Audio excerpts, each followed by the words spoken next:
A esta hora, el encuentro que esperabas. Encuentro con la ciencia con Modesto Montoya.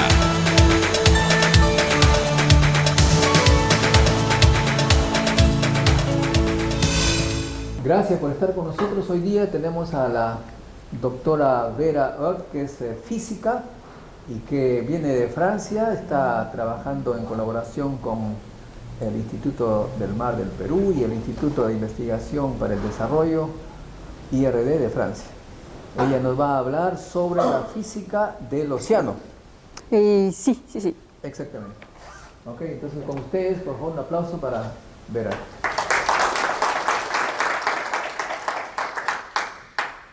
Bueno, buenos días a todos. Solo quería decir,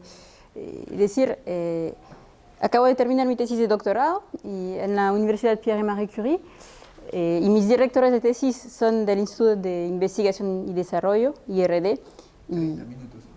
Y durante mi doctorado también hemos colaborado con el Instituto del Mar del Perú, pero ahorita no estoy trabajando ni para el uno ni para el otro, porque recién acabo de sustentar mi doctorado. Como el doctor les dijo, soy física y estoy especializada en climatología y en oceanografía, que son dos disciplinas que son casi inseparables. Y hoy día les voy a presentar un trabajo en el cual he colaborado antes de empezar mi tesis de doctorado, así junto con otros investigadores. En sí era un proyecto muy ancho. Hoy día les voy a presentar solamente unos resultados. Y he puesto ahí los nombres de los investigadores principales, que son franceses y peruanos. Entonces, voy a hablarles de los impactos del cambio climático en el ecosistema marino de Perú. Entonces, cuando me refiero a cambio climático, en realidad estoy hablando de cambio en las condiciones climáticas que son inducidas por las actividades humanas.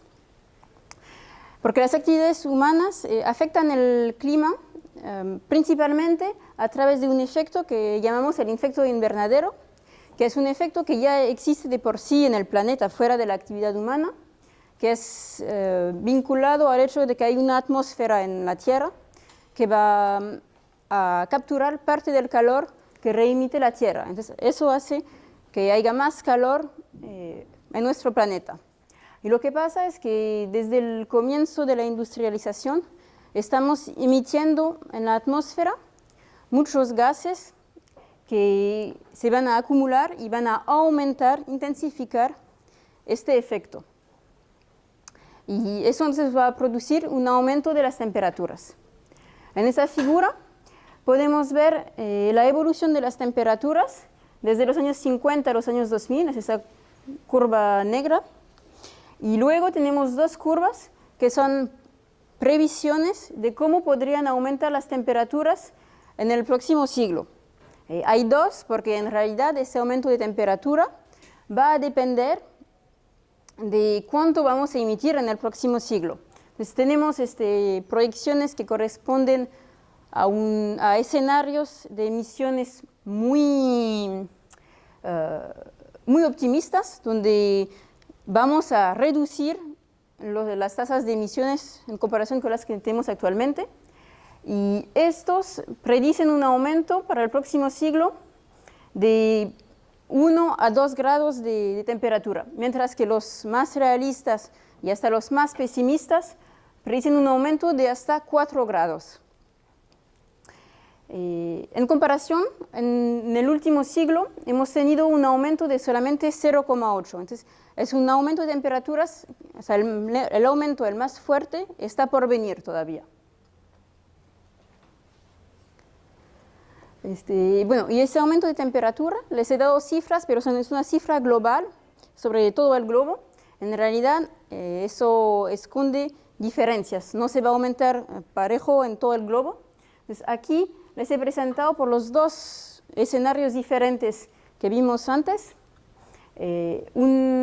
la anomalía de temperatura para el año 2100 en el escenario el más optimista y en el más pesimista. Lo que podemos ver es que el aumento es más fuerte en los continentes que en los océanos. En los océanos, el aumento de temperatura, según los escenarios, está más incluido entre 0,7 a 2,7. Es un poco menor, pero hay un aumento también de la temperatura de los océanos. Entonces, ¿qué va a producir ese aumento de temperatura? ¿Por qué estamos estudiando el impacto del cambio climático en el océano? Pues el primer efecto es que el nivel del mar va a aumentar bajo ese efecto. ¿Por qué? Pues por dos razones. La primera es que el mar, si es más caliente, el agua se va a dilatar, entonces va a aumentar el nivel del mar. Y el segundo efecto es que se está derritiendo el hielo que está en Groenlandia y en la Antártida. Entonces ese hielo se derrite, el agua va en el mar y todo eso hace aumentar el nivel del mar.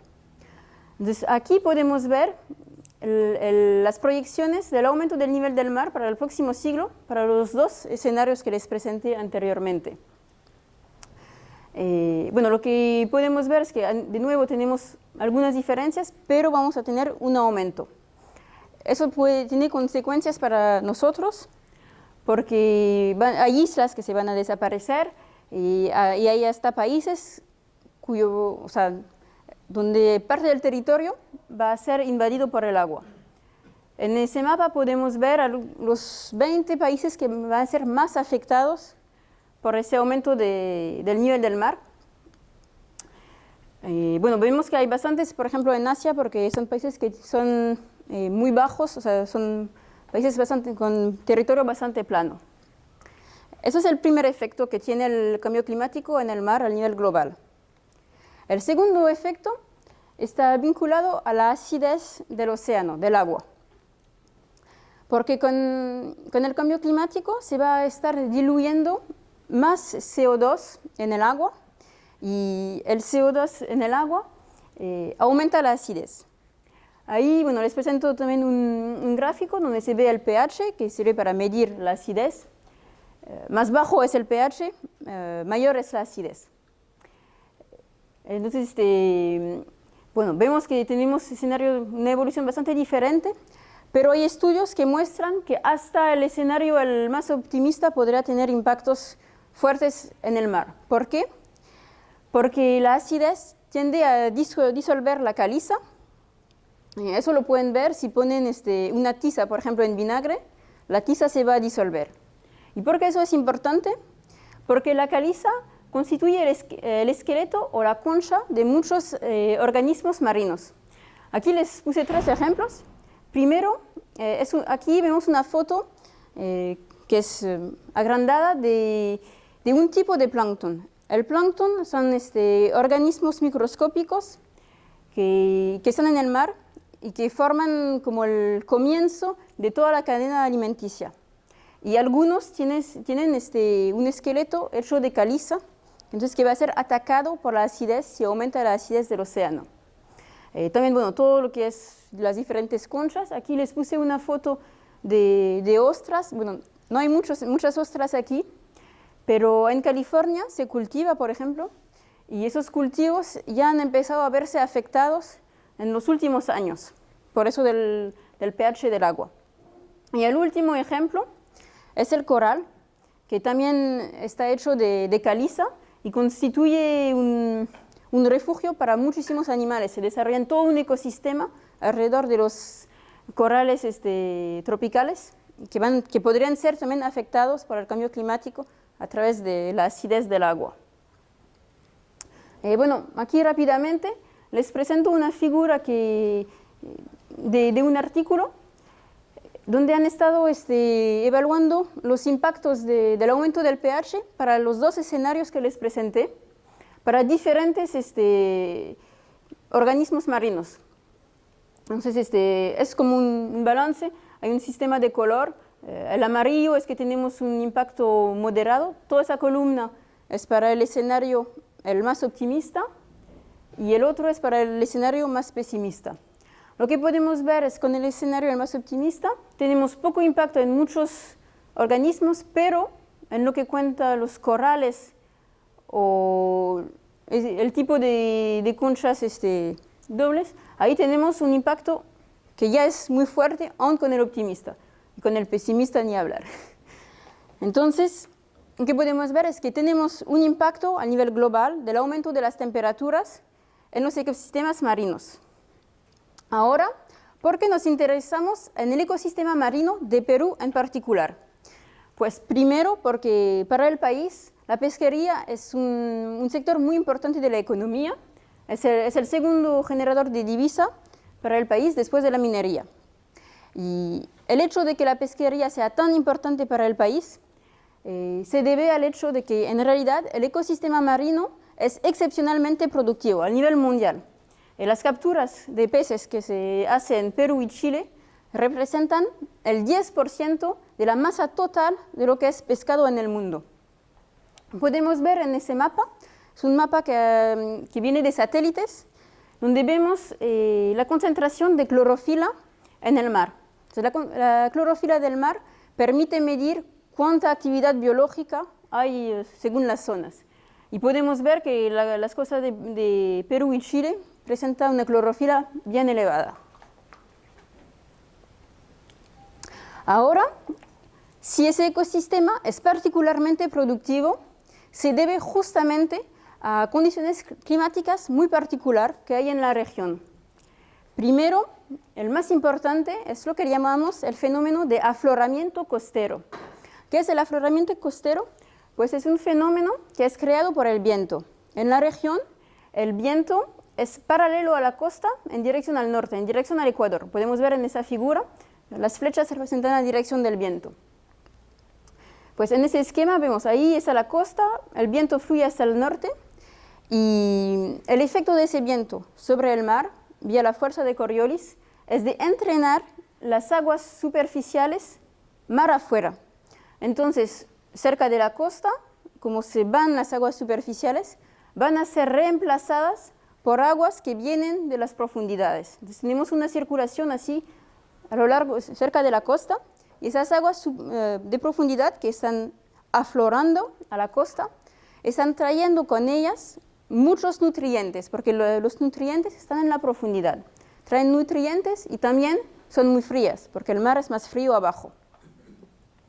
Y es por eso que las costas de Perú son muy frías. Si van al mar en Perú, vamos a tener temperaturas de unos hasta 15 grados, por ejemplo, mientras que estamos bajo los trópicos. Entonces, eso lo podemos ver en ese mapa también. En colores está la temperatura del agua. Es una simulación, pero representa más o menos lo que pasa en la realidad. Mar afuera tenemos temperaturas más calientes en el agua. Y cuando nos acercamos a la costa, aquí tenemos temperaturas muy frías por ese afloramiento. Lo que también podemos ver en esa figura es que tenemos muchas pequeñas estructuras. Por ejemplo, aquí vemos como un remolino. También hay lo que llamamos filamentos. Eso son estructuras de pequeño tamaño. Eso lo llamamos estructuras de mesoescala, porque miden entre 10 a 100 kilómetros por ahí. Y también eso es algo importante para el ecosistema marino, porque en sí la actividad biológica se va a estructurar de acuerdo con esa actividad de mesoescala. Lo podemos ver en ese mapa, que de nuevo es un mapa de observaciones satelitales de clorofila. Y vemos que tenemos vemos de nuevo esas estructuras con filamentos, remolinos, donde, por ejemplo, se concentra o no la clorofila. Esa actividad de mesoescala, esos remolinos, también tienen un papel importante para las larvas de peces. ¿Qué es una larva de pez? Bueno, aquí podemos ver una foto. Son los primeros estadios del desarrollo de los peces, donde todavía no se pueden mover mucho. Es como un bebé pez, pero no pueden nadar mucho, entonces es transportado por las corrientes. ¿Y qué hace la corriente promedia? Les he dicho, la corriente promedia cerca de la superficie tiende a alejar de la costa. Pero esos remolinos pueden como capturar parte del agua y traerlo de nuevo cerca de la costa. Y gracias a eso se permite mantener las larvas de peces cerca de la costa, que es donde hay más comida para ellos. Y por fin hay otro efecto muy importante en la región para la actividad biológica, que es el fenómeno El Niño. Voy a hablar un poco menos de ese fenómeno hoy día. pero el fenómeno del Niño es es un cambio en las condiciones climáticas de la región y ocurre cuando las aguas del este del Pacífico se calientan. Podemos ver aquí un mapa durante el año 97, en diciembre de 97, de la anomalía en comparación con el promedio de temperatura de la superficie del mar. Y vemos que ahí, cerca de la costa de Perú, en la franja ecuatorial, tenemos agua mucho más caliente de lo normal. Eso es lo que pasa durante el fenómeno del Niño. Y ese fenómeno tiene un impacto en la actividad biológica, lo podemos ver en ese mapa. Aquí también son anomalías en comparación con el promedio de la clorofila. Y vemos que tenemos anomalías negativas por cerca de la costa. Entonces, cuando ocurre un efecto del Niño, mayormente baja la actividad biológica cerca de la costa. Bueno, entonces hay preguntas que podemos hacernos sobre el impacto del cambio climático en la región en particular, fuera de lo que pasa a nivel global. Primero, ese fenómeno de afloramiento que enriquece las aguas superficiales se va a intensificar, se va a debilitar, va a desaparecer. Eso podría ser nuestra primera pregunta. De ahí hemos visto que la actividad de mesoescala también tiene un papel en la actividad biológica. Entonces, ¿cómo se va a modificar esa actividad de mesoescala? ¿Cuáles van a ser los impactos, en particular para el transporte de larvas? Y después, también se podría preguntar cómo se van a modificar las características del fenómeno del Niño, por ejemplo, su frecuencia, su intensidad, con el cambio climático. Bueno, ahí les voy a explicar un poco las herramientas que tenemos para estudiar el clima en general y el cambio climático en particular. Y lo primero que podemos usar son las observaciones, porque como les dije, el cambio climático ya empezó, ya tenemos varias décadas con muchas observaciones, entonces ya podemos empezar a estudiar las tendencias actuales en las últimas décadas. Aquí les presento dos esquemas donde podemos ver la evolución o de la intensidad del viento costero o de la temperatura de superficie del mar aquí. Y lo que podemos ver es que la tendencia parece ser de un aumento de la intensidad del viento. Entonces, si aumenta el viento que genera el afloramiento, va a bajar las temperaturas del mar. Se va a enfriar más el mar cerca de Perú. Entonces, ¿cuáles son las ventajas de usar observaciones? La primera es que, bueno, estamos observando la realidad, no estamos usando ningún modelo teórico o algo así. Y como les dije, ya tenemos varias décadas, entonces ya podemos observar cambios. Y, sin embargo, quiero recordarle que cuando uno usa una herramienta, tiene que tener en mente las ventajas, pero también las desventajas. Y hay que tener cuidado, aun cuando usan observaciones, siempre pueden haber problemas y hay que tener cuidado. Por ejemplo, quería hablarles de esos datos de viento que les enseñé, que muestran una tendencia al aumento. Esos datos de viento han sido tomados desde barcos durante los últimos 50 años. Pero ¿qué pasa? Es que esos datos han sido los a cierta altura y en realidad, si estamos en los años 50, las observaciones se tomaron a unos 10 metros de altura, pero con el tiempo se han puesto las herramientas para medir siempre más alto. Y en altura el viento es mayor. Entonces, en los años, por ejemplo, en los años 2000, podemos decir, ya se tomaban los datos a 20 metros. Entonces, observamos un aumento del viento, pero la pregunta puede ser, ¿es ese aumento del viento algo verdadero o es solamente un artefacto debido al hecho que siempre hemos estado midiendo a una altura más alta? Hay un nuevo estudio que ha salido usando esos mismos datos de vientos, pero corrigiendo de acuerdo con la altura a la cual se ha medido ese viento. Y podemos ver ahí la tendencia, o sea, si es rojo es que el viento ha aumentado y si es azul es que el viento ha bajado en los últimos 50 años. Lo que podemos ver es que cerca de Perú ya no se observa tanta tendencia, ni al aumento ni a la disminución.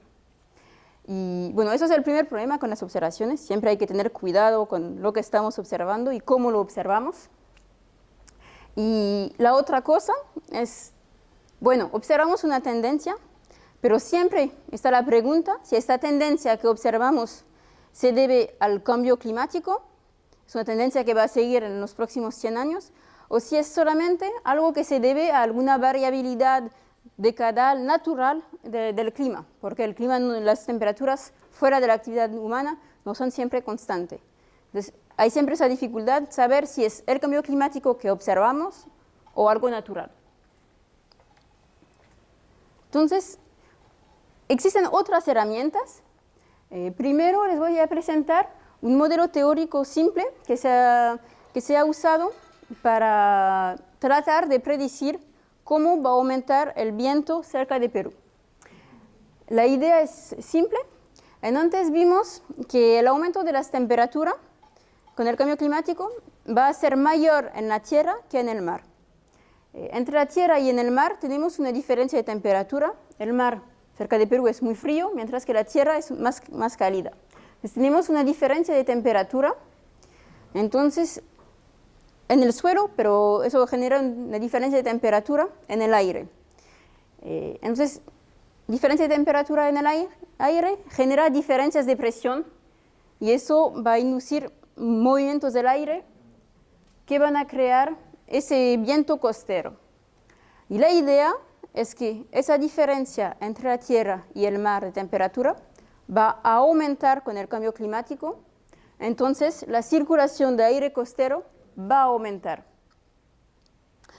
Eso es un modelo teórico simple, diciendo solamente, bueno, la circulación del viento se debe a las diferencias de presión, nada más. Bueno, hay varias preguntas que uno puede hacer, sí, pero primero, ¿cómo podemos estar seguros que los cambios de presión van a ser inducidos solamente por los cambios de temperatura?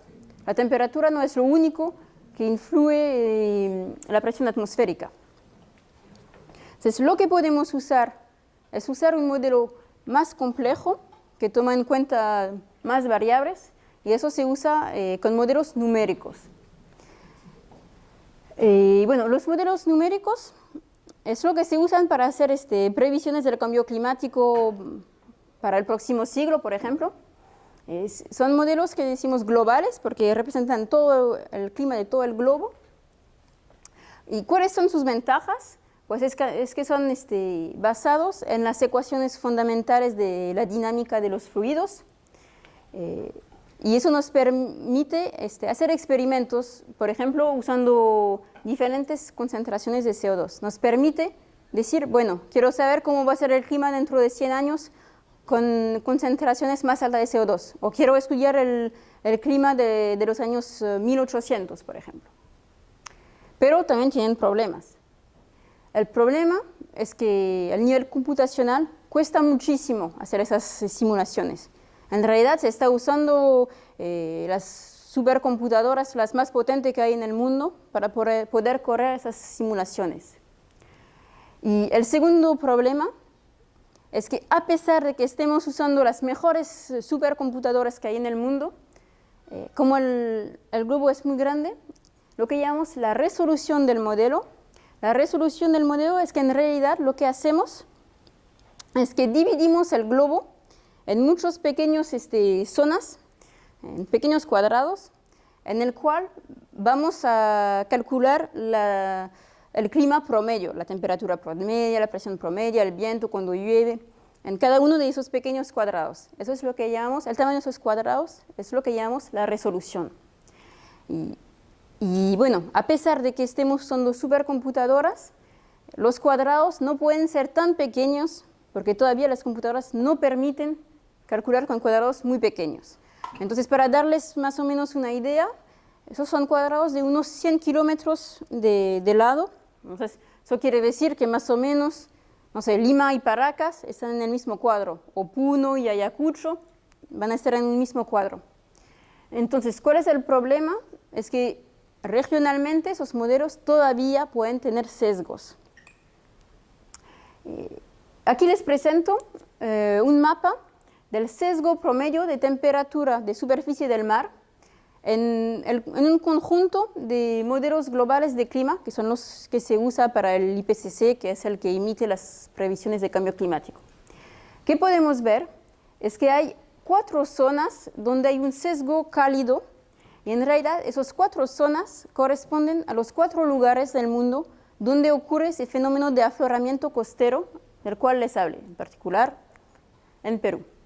Eso quiere decir que esos modelos globales de clima, por su baja resolución, todavía no pueden reproducir bien ese fenómeno de afloramiento.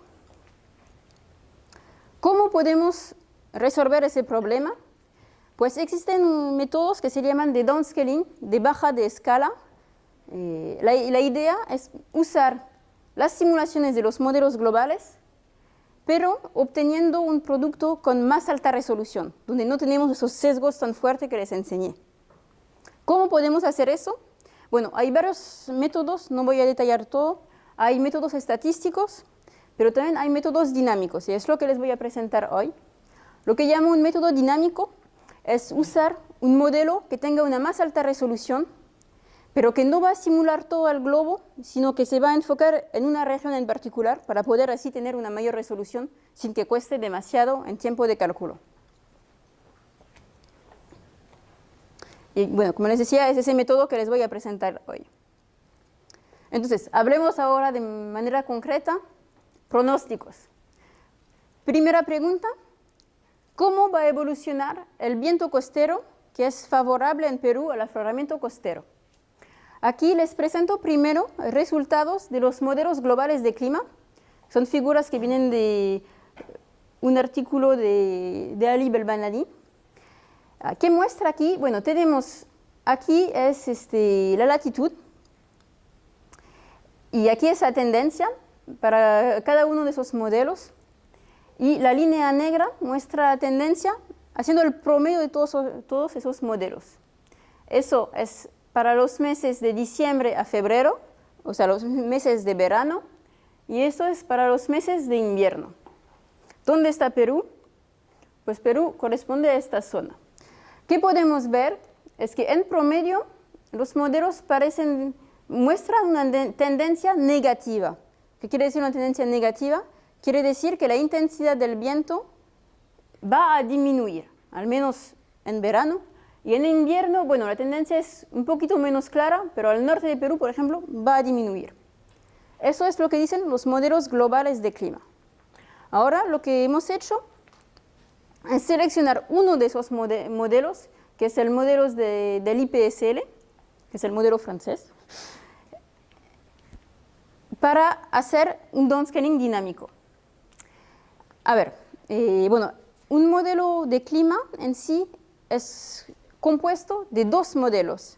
Hay un modelo que representa la circulación atmosférica y otro modelo que representa la circulación oceánica.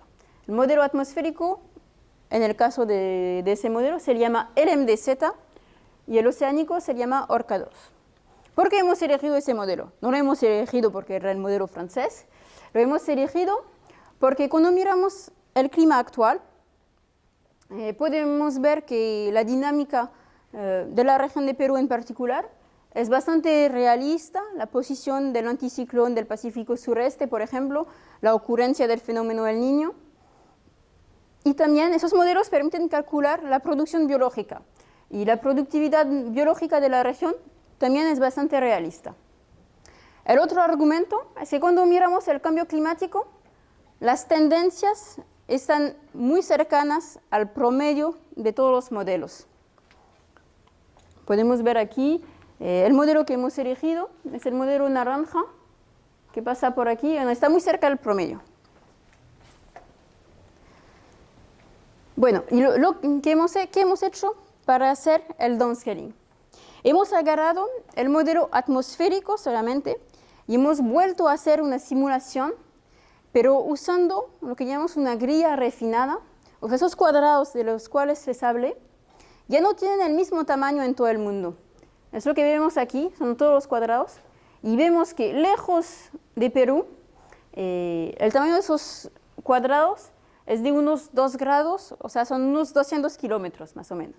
Mientras que cerca de Perú, los cuadros se vuelven más pequeños y llegamos a unos 50 kilómetros de resolución. Bueno, aquí les presento resultados. Vemos la intensidad del viento en colores para el modelo global, que sirve para hacer proyecciones con los cuadros grandes, entonces. Y aquí la nueva simulación con la grilla refinada. Y aquí están las observaciones. Lo que podemos ver, si nos concentramos en lo que pasa cerca de la costa de Perú, no les dije Perú, creo que podrán reconocer aquí es la costa de Perú, ¿no? Y de Chile. Cerca de la costa de Perú, si miramos el modelo global, comparado con las observaciones, es muy poco realista. Mientras que si miramos en el producto de más alta resolución, mejoramos mucho el viento costero. Entonces, ahora vamos a hacer simulaciones de cambio climático. Para eso les dije, hay varios escenarios, entonces corremos simulaciones con varias concentraciones de CO2. Una primera, que vamos a llamar PI, que corresponde a un clima de antes de la industrialización. Tenemos una simulación de control que corresponde al clima actual. De ahí una simulación que llamamos 2CO2, que corresponde a un calentamiento global no tan fuerte, donde no se ha emitido tanto CO2 como en el último, que llamamos 4CO2.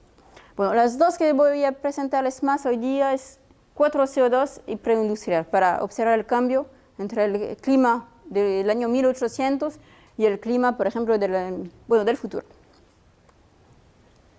A ver, resultados. ¿Cómo va a cambiar el viento? Aquí les presento para los meses de verano y los meses de invierno la tendencia del viento, de la intensidad del viento en la superficie. Lo que podemos ver es que, al menos para Perú, tenemos en los 2 meses una tendencia negativa, eso quiere decir que el viento disminuye. Entonces podemos esperar una disminución del viento para el futuro.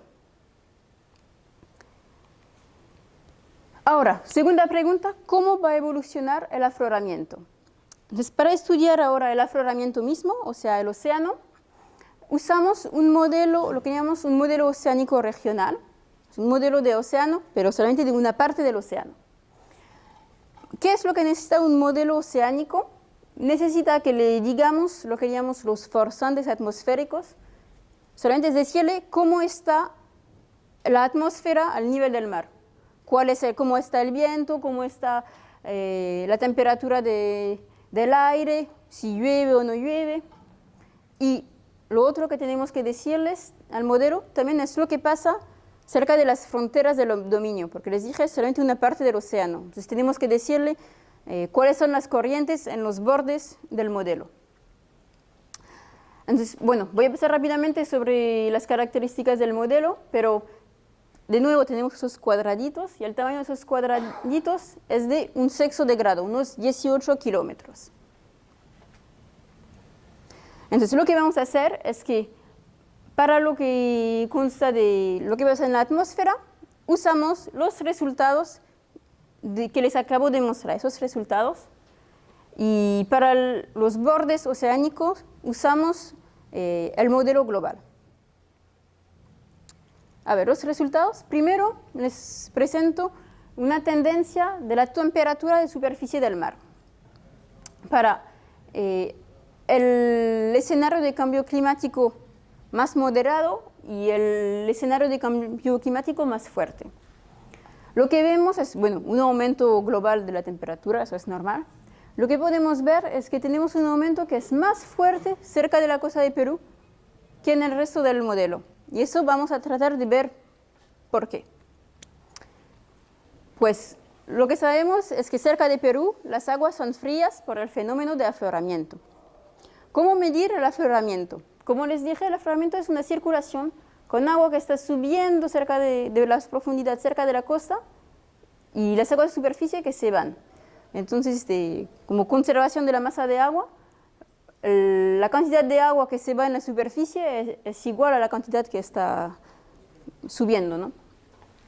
Entonces, lo que les presento aquí es, en función de los meses del año, cuál es el transporte, o sea, la masa total de agua, el flujo que se va de la costa hacia mar afuera. Para mis diferentes simulaciones, si quieren, podemos mirar solamente la curva verde y la curva rojo. La curva verde es el clima pasado y la curva rojo es el escenario de cambio climático el más fuerte. Lo que vemos es, aparte de esos algunos meses ahí, donde están muy cerca las dos curvas, siempre hay una disminución de la intensidad de la corriente. Entonces, eso quiere decir que el afloramiento disminuye. Si disminuye el afloramiento, que suele enriquecer la superficie nutriente, vamos a tener menos nutrientes, eso es malo para la actividad biológica. Voy a pasar rápidamente, pero también hemos estado mirando de qué profundidad venían esas aguas que llegan a la superficie, a la costa. Podemos ver su profundidad en función de los meses del año. Para el clima del pasado en verde y el clima futuro en rojo. Lo que podemos ver es que las aguas que afloran a la costa vienen de menos profundo. Entonces, es probable que van a estar trayendo menos nutriente porque vienen de menos profundo. De nuevo, eso es un pronóstico pesimista, o sea, no es una buena noticia. Ahora, bueno, terminamos con el afloramiento. Hemos visto que tenemos consecuencias negativas. Ahora, la otra pregunta que nos hicimos es ¿cómo va a evolucionar la actividad de la mesoescala? O sea, la actividad de mesoescala, les recuerdo, es la presencia de remolinos, de pequeñas estructuras en la circulación oceánica. Eso se puede medir con la energía cinética asociada a esos movimientos, que es lo que los presento aquí. Para el escenario del pasado, o sea, el clima pasado y el clima futuro, en un escenario de cambio climático muy fuerte. Lo que podemos ver, en particular, por ejemplo, en la parte sur de Perú, es un aumento de esa actividad de mesoescala. Entonces, ¿va a ser eso bueno o malo? Es nuestra próxima pregunta. Vamos a mirar para el impacto en el transporte de larvas, porque les dije, las larvas de pescado que todavía no pueden nadar son transportadas por la corriente. Entonces, ¿qué es lo que se ha hecho? Se ha hecho un estudio. Bueno, siempre les pongo las referencias de los artículos que han sido publicados para esos resultados. Se ha usado las simulaciones regionales con nuevas herramientas. Primero es que se usa un modelo biogeoquímico. ¿Qué es un modelo biogeoquímico? Es un modelo que va a simular el ciclo de los nutrientes que van a ser comidas por el plancton, de ahí se van a degradar, o sea, el plancton se muere, se va a degradar de nuevo. Simula todo esto y se usa un segundo modelo que sirve para estudiar la dispersión de las larvas, que en sí soltamos o sea, de manera virtual, larvas en el océano cerca de la costa, y ese modelo, según la edad de la larva, va a ser transportado por las corrientes y después de unos días las larvas son capaces no de nadar, pero de bajar o de subir en la columna de agua para ir a buscar nutrientes si pueden. Bueno, ahí en esa figura podemos ver el clima pasado, el clima futuro, algunas trayectorias de larvas, que son las líneas negras, y la temperatura de superficie del mar. Entonces, ¿qué es lo que se ha calculado? ¿Cuál es la cantidad de larvas que logran quedarse cerca de la costa? Porque cerca de la costa es donde tienen las condiciones para poder sobrevivir. Aquí podemos ver el número de individuos que están retenidos cerca de la costa en el clima pasado y en el clima futuro. Y ahí podríamos estar contentos, ¿no? Porque se ve que hay muchos más individuos que se quedan cerca de la costa. Pero tener cuidado que en sí, cuando decimos cerca de la costa, les dije, es donde hay las mejores, es el mejor lugar para sobrevivir. ¿Por qué? En particular porque es donde hay alimentos, donde hay actividad biológica, plancton, por ejemplo. Entonces, lo que se ha hecho también es estar mirando cómo evalúa también la cantidad de comida que hay para esas larvas. Para eso se usa la zona, lo que llamamos el sumidero, que es la zona donde hay suficiente plancton, fitoplancton, para que las larvas puedan comer. Entonces hemos definido el sumidero y se ha mirado cuántas larvas logran ser retenidas, ya no solamente en la zona costera, que es una definición muy ancha, sino en el sumidero. Y ahí podemos ver, entonces, en negro es el clima pasado, la cantidad de individuos que... Perdón, voy muy rápido. Primero es solamente el tamaño de ese sumidero para el clima pasado y el clima futuro, para diferentes zonas del ecosistema. Aquí es la parte norte, que es lo que corresponde a Perú. Lo que podemos ver es que, bueno, para todas partes, el sumidero, la zona donde hay suficientes alimentos para las larvas, se reduce. Entonces, ¿qué hay?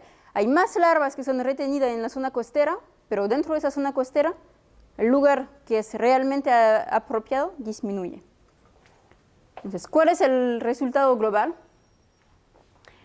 Ahí, justamente, bueno, ahí vemos el porcentaje de larvas retenidas en la zona costera para el clima pasado, el clima futuro, escenario optimista, y el clima futuro, escenario muy pesimista.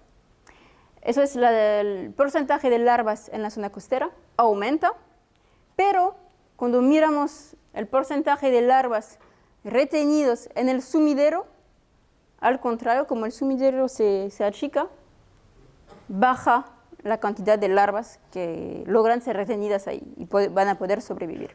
Entonces, de nuevo, es un impacto negativo del cambio climático. Bueno, para concluir, ¿qué es lo que hemos visto en cuanto a las previsiones? Es que bajaría la intensidad del viento costero, entonces bajaría la intensidad del afloramiento. También disminuye la profundidad de las masas de agua, de donde provienen esas aguas que afloran a la costa. Aumenta la actividad de mesoescala, pero igual baja el número de larvas que están retenidas en el sumidero. Y bueno, para terminar, les quería decir, bueno, ciencias nunca está terminado, siempre hay preguntas que todavía podemos hacernos.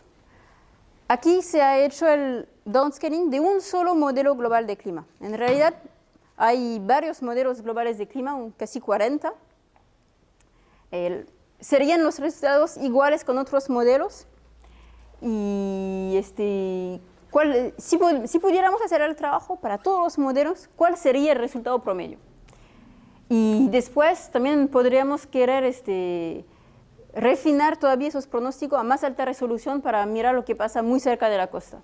Y solo le quería decir que el IMARPE, el Instituto del Mar del Perú, está actualmente haciendo un trabajo de investigación sobre este tema. Y bueno, ahí tenía algo sobre el niño, pero creo que ya terminé. Bueno, gracias. Okay. Bueno, no sé si... Agradecemos a Vera por esta excelente presentación y como acostumbramos, va a haber preguntas, por favor. El primero que pregunte, véngase aquí a hacerlo públicamente. Usted que está sonriendo, pase.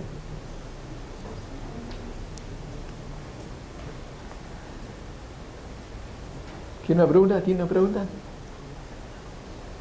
¿No? ¿Está pensando? Ok, a ver muchachos, ¿preguntas?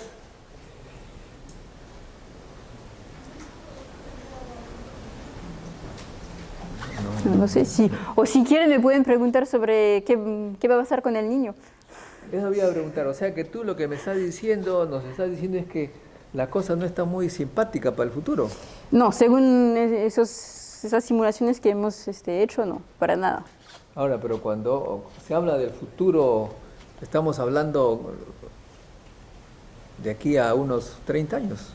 No, en sí, cuando hacemos simulaciones es a un rumbo un poco más lejos todavía. Vale, unos o sea que 100 todavía puedo 100 morir metros. tranquilo. Bueno, sí, pero sus hijos no sé. Bueno. Y otra pregunta que se me ocurre es, aquí tenemos físicos, químicos, ingenieros físicos, matemáticos. ¿Pueden ellos participar, obviamente, en este tipo de investigaciones? Tú eres física. Sí, en realidad son estudios bastante multidisciplinarios, los estudios del clima y del ecosistema en general, porque, bueno, en realidad nosotros los físicos somos como el comienzo de la cadena, porque estudiamos el clima, pero de ahí vienen lo que llamamos los biogeoquímicos, que son los que estudian el ciclo de los nutrientes, cómo van a ser comidos por el fitoplancton, todo eso. Y luego de eso vienen los biólogos, que ellos estudian los peces, que necesitan tener las corrientes, necesitan saber cuánto de nutriente hay, cuánto de plancton hay, y ellos hacen de ahí sus proyecciones sobre especies de peces, que, bueno, aquí no les presenté nada sobre ese tema. Me hiciste miedo cuando dijiste estamos en el primer ciclo de la cadena alimenticia.